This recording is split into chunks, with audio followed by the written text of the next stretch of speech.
teman jiwa, selamat datang kembali di Soul Talk. Bareng aku, Tata, dan pastinya nggak sendiri karena di sini udah ada. Nah, wah, halo semuanya. Semoga hari ini jiwa dan pikiran kalian lagi dalam kondisi terbaik ya. Dan aku Ana, senang banget nih bisa gabung di meja Soltok hari ini. Seru-seruan bareng, tapi tentunya bakal bawa pulang ilmu yang bermanfaat. Nah, bener banget, nah hari ini ada obrolan kita yang dijamin bakal bagus banget nih, karena di sini kita bakal bahas yang lagi trending-trending saat ini, yaitu kesehatan mental alias mental health. Iya, kalau lihat di media sosial, istilah kayak overthinking, burnout, cemas, sampai identity crisis itu kayak udah konsumsi harian anak muda zaman sekarang. Dikit-dikit ngerasa capek, dikit-dikit butuh healing. Nah, tapi benar nggak sih? Kadang aku mikir tuh, apa emang tantangan zaman sekarang yang makin berat atau kitanya aja nih yang terlalu lembek dibandingkan generasi orang tua kita dulu? Nah, daripada kita tebak-tebakan dan malah jadi debat, nah hari ini kita mau bedah tuntas dari dua sisi sekaligus, yaitu medis dan psikologi serta syariat Islam. Nah, di studio ini juga udah ada narasumber yang istimewa, yang ahli di kedua bidang tersebut. Di sini ada dokter spesialis kejiwaan atau psikiater sekaligus ustazah kita. Kita sapa ya, Ustazah Pia. Assalamualaikum, Dok.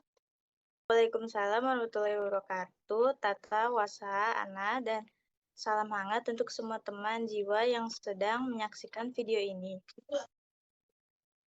Alhamdulillah, sehat dok. Kesibukan akhir-akhir ini lagi sibuk apa nih? Alhamdulillah sehat walafiat. Akhir-akhir ini jadwal di klinik psikiatri memang sedang cukup padat. Dan yang menarik, pasien saya sekarang mayoritas adalah anak muda, Gen Z, dan milenial. Kasusnya mirip-mirip cemas masa depan, stres kuliah, atau kerjaan. Di majelis taklim pun sama, banyak yang bertanya, Ustazah, saya sudah sholat, tapi kok dari saya masih sering sesak karena gelisah ya. Jadi, kehadiran saya di sini terasa sangat pas dengan keresahan itu. Nah, menyambung soal itu, Dok, ini pertanyaan pertama dari aku, nih yang mewakili banyak orang di luar sana nih. Sering banget kalau ada orang curhat lagi depresi atau cemas di medsos, itu komentar netizen tuh begini, lo stres karena kurang iman kali, makanya banyakin ibadah. Nah, tanggapan dokter sebagai psikiater sekaligus ustazah, gimana melihat stigma ini? Pertanyaan luar biasa, Nak.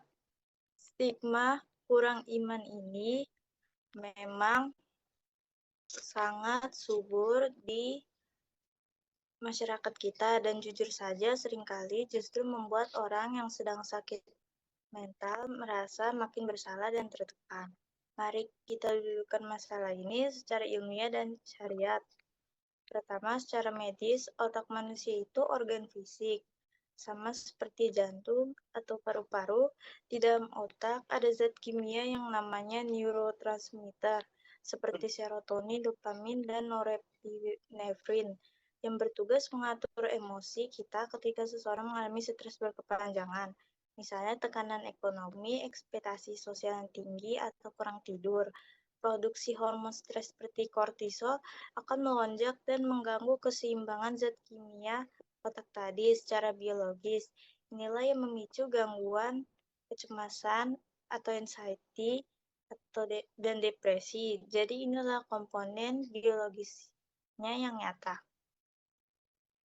Berarti emang murni ada gangguan fisik di otak ya dok? Bukan sekedar rasa lebay atau kurang ibadah. Tepat sekali, Wasa. Nah, sekarang bagaimana sudut pandang Islam? Islam adalah agama yang sangat selaras dengan fitrah manusia. Islam tidak pernah menganggap emosi sedih, cemas, atau takut sebagai dosa atau tanda hilangnya iman. Mari kita lihat sirah nabawiyah. Rasulullah SAW dan para sahabat pun pernah mengalami fase kesedihan yang amat mendalam. Bahkan ada satu tahun khusus dalam sejarah Islam yang disebut Amul Husni atau tahun kesedihan, yaitu ketika Rasulullah kehilangan dua sosok pelindung utamanya, istri tercinta Sayyidina Khadijah dan pamannya Abu Thalib.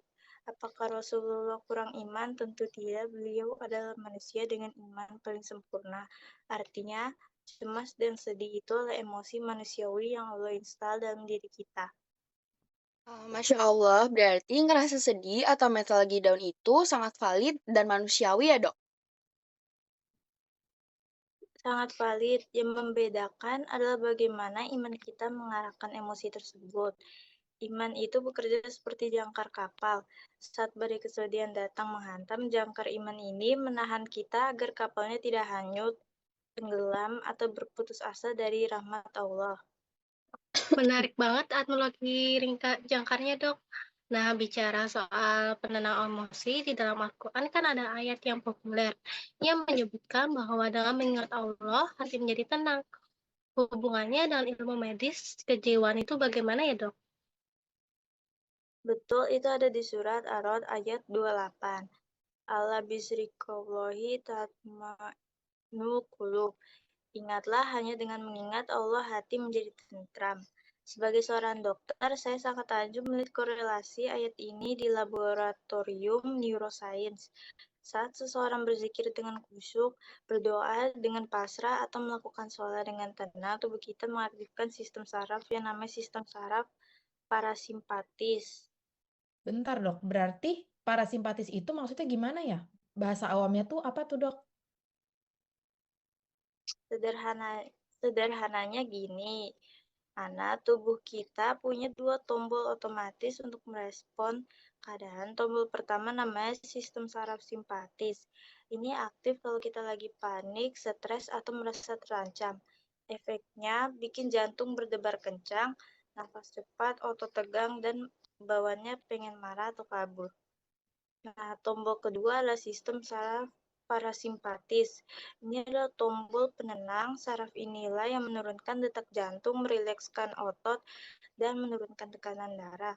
Ketika kita bersujud dengan tenang, aliran darah ke otak depan, area yang mengatur emosi dan keputusan, menjadi sangat maksimal. Di saat itu hormon endorfin dan dopamin dilepaskan, jadi secara klinis ibadah itu adalah tombol relaksasi alami yang luar biasa efektif.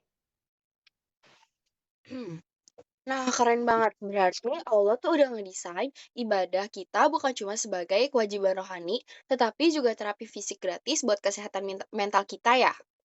Tepat sekali, Tata. Namun, ada satu hal penting yang perlu saya garis bawahi. Ibadah pencegah dan penenang utama, tetapi jika seseorang sudah masuk ke fase gangguan klinis yang berat, misalnya depresi mayor sampai ada keinginan menyakiti diri, maka penanganannya harus komprehensif.